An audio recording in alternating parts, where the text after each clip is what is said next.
In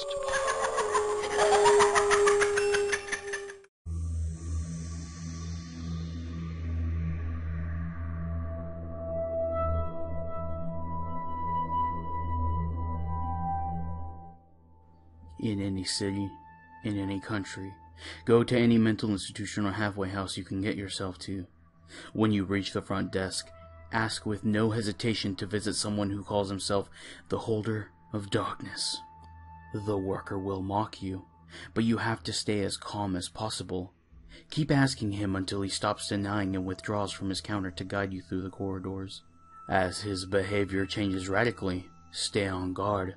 For if you start hearing one single, tiny, sinister hiss, you should turn around and flee as far as you can, covering your ears, because the time was bad.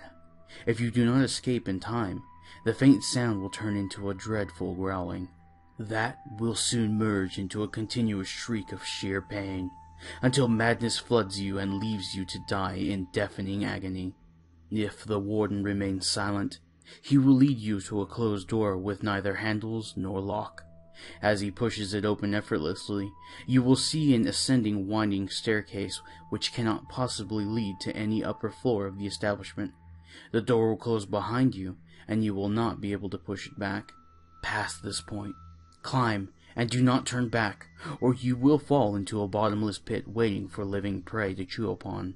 Do not count the steps, for knowing how many there are will drive you to insanity.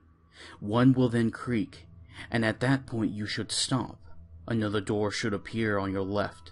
If it is on your right, then pray for a swift passing. Then enter slowly into the room, and a blinding, obscuring darkness shall descend upon you.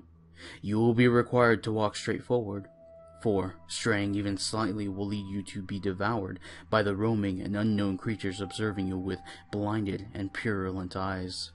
You will know you have arrived when coldness grips you. At that very moment, freeze, or you will die by the hands of the holder who is standing right in front of you. In complete darkness, even closing your eyes will not prevent you from his horrid appearance. It will form into your mind as the most outrageous monster ever conceived, and madness will try to creep into your brain as worms over a decayed corpse. His fulminating breath and constant mumbling would be enough to make you cry.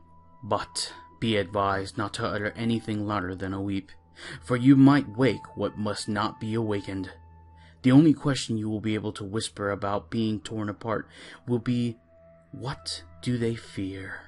You will feel movements all around you as shudders animate your opponents.